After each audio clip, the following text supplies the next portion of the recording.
بسم اللہ الرحمن الرحیم نحمدہ و نصلی علی رسولہ الکریم اما بعد۔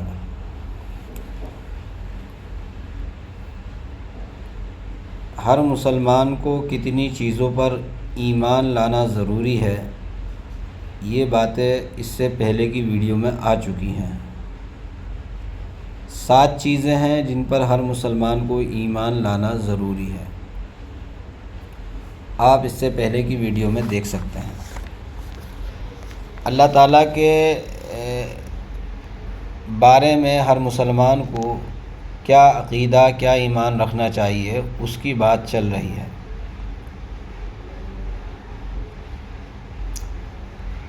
سوال خدا تعالیٰ کے ساتھ مسلمانوں کا کیا عقیدہ رکھنا چاہیے، تو جواب یہ ہے، نمبر 1، خدا تعالیٰ ایک ہے، یہ عقیدہ ہر مسلمان کا ہونا چاہیے۔ اللہ 2 نہیں ہے، 3 نہیں ہے، بلکہ اللہ ایک ہے، یہ عقیدہ ہر مسلمان کا ہونا ضروری ہے۔ اگر اللہ کو کسی انسان نے 2 مان لیا تو اس نے شرک کیا، اور شرک کو اللہ معاف نہیں کرتا، یعنی اللہ کے ساتھ کسی اور کو بھی شریک بنا لیا۔ تو پہلا عقیدہ، پہلا ایمان ہر مسلمان کا یہ ہونا ہے کہ اللہ ایک ہے۔ دوسرا عقیدہ یہ ہونا ہے کہ خدا تعالیٰ ہی عبادت اور بندگی کے لائق ہے، اور اس کے سوا کوئی بندگی کے لائق نہیں ہے۔ اللہ ہی بندگی، عبادت کرنے کے لائق ہے، اور کسی کی عبادت نہیں ہو سکتی، اس لیے کہ وہ اللہ ہے، وہ خدا تعالیٰ ہے۔ تیسرا عقیدہ یہ ہونا چاہیے کہ اس کا کوئی شریک نہیں ہے، کوئی اس کا شریک نہیں ہے، کوئی اللہ کا پارٹنر نہیں ہے، اللہ اکیلا ہے۔ چوتھا یہ کہ ہر بات کو جانتا ہے اور کوئی چیز اس سے چھپی ہوئی نہیں ہے۔ کتنی بھی گہرائی میں، کتنے بھی بند تالوں میں، کتنے بھی بند دروازوں میں انسان پہنچ جائے، اللہ کو سب معلوم ہے کون ہے، کیا ہے۔ پانچواں، وہ بڑی طاقت اور بڑی قدرت والا ہے۔ اللہ بڑی طاقت والا ہے، بڑی قدرت والا ہے، اللہ جیسی طاقت نہ کسی کی ہے، نہ ہو سکتی، نہ ہوئی ہے۔ اور چھٹا، اسی نے زمین اور آسمان، چاند، سورج، ستارے، فرشتے، آدمی، جنات، یعنی دنیا کی سب چیزوں کو پیدا کیا، اور وہی ساری دنیا کا مالک ہے۔ یہ جتنی بھی کائنات میں ہمیں چیزیں نظر آ رہی ہیں، یہ سب اللہ ہی کی پیدا کی ہوئی ہیں۔ اس لیے اللہ کی صفاتوں میں سے ہے، اللہ اول ہے اور اللہ ہی آخر ہے، یعنی سب سے پہلی جو ذات ہے وہ اللہ کی ہے، اس کے بعد سب چیزیں اللہ نے بنائی ہیں۔ ساتواں، وہ مارتا ہے اور وہی زندہ کرتا ہے، یعنی مخلوق کی زندگی اور موت اسی کے حکم سے ہوتی ہے۔ کوئی انسان اگر دنیا میں آتا ہے، پیدا ہوتا ہے، تو اللہ کے حکم سے آتا ہے، اللہ کی مرضی سے آتا ہے، اور کوئی انسان اگر دنیا سے جاتا ہے تو اللہ کی مرضی سے، اللہ کے حکم سے ہی جاتا ہے۔ کوئی انسان اپنی مرضی سے نہ آ سکتا ہے، نہ جا سکتا ہے، سب اللہ کی چلتی ہے۔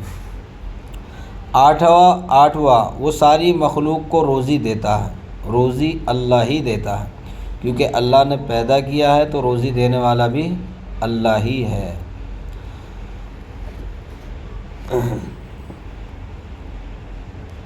نواں، وہ نہ کھاتا ہے، نہ پیتا ہے، اور نہ سوتا ہے۔ یہ عقیدہ ہم سب کا ہونا ضروری ہے کہ اللہ نہ تو کھاتا ہے، نہ پیتا ہے، جیسے ہر مخلوق کو ضرورت ہوتی ہے اس کی، جیسے انسان ہے، انسان کو کھانے پینے کے بغیر انسان نہیں رہ سکتا، جانور کھانے پینے کے بغیر نہیں رہ سکتے ہیں، یعنی مخلوق تو کھاتی پیتی ہے، لیکن خالق مالک کھاتا پیتا نہیں ہے۔ نہ اللہ کو کھانے کی ضرورت، نہ اللہ کو پینے کی ضرورت، نہ اللہ کو اونگ آتی ہے، اللہ ان ساری چیزوں سے پاک ہے۔ 10واں، وہ خدا تعالیٰ ہی ہمیشہ سے ہے اور ہمیشہ رہے گا۔ یہ 10ویں چیز ہے جس پر ایمان لانا، اس بات کا یقین رکھنا ضروری ہے کہ اللہ ہمیشہ سے ہے اور ہمیشہ رہے گا۔ 11واں، اس کو کسی نے پیدا نہیں کیا، اللہ کو کسی نے پیدا نہیں کیا، سب کو اسی نے پیدا کیا۔ اللہ تعالیٰ ان باتوں کو سمجھنے کی اور اس پر عمل کرنے کی توفیق دے۔ 12واں، نہ اس کا باپ ہے، نہ بیٹا، نہ بیٹی، نہ بیوی، نہ کسی سے اس کا کوئی رشتہ ناتا، وہ ایسے سب رشتوں سے پاک ہے۔ انسان کے باپ، دادا، نانا، چاچا، ماما ہیں، لیکن اللہ تعالیٰ شانہ ان ساری چیزوں سے پاک ہے، اس لیے کہ وہ اللہ خالق ہے، اللہ مالک ہے، اللہ کو ان چیزوں کی ضرورت نہیں ہے۔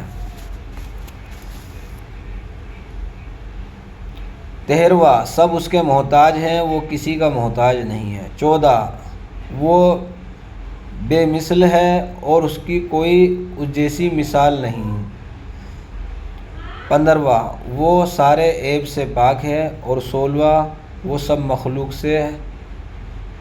مخلوق جیسے ہاتھ، پاؤں، ناک، کان، شکل، صورت سے پاک ہے۔ اور 17واں، اس نے فرشتوں کو پیدا کر کے دنیا کے انتظاموں اور خاص خاص کاموں پر لگا دیا۔ اللہ تعالیٰ ان باتوں پر عمل کرنے کی، ان کو سمجھنے کی، ان کو سیکھنے کی توفیق دے، اور اس کو بار بار ہمیں دہراتے بھی رہنا چاہیے۔ یہ بار بار کہنے سے ہمارے اندر میں ایمان بڑھتا ہے، ایمان کے اندر طاقت پیدا ہوتی ہے۔ اللہ کی بڑائی کرنے سے، اللہ کو یاد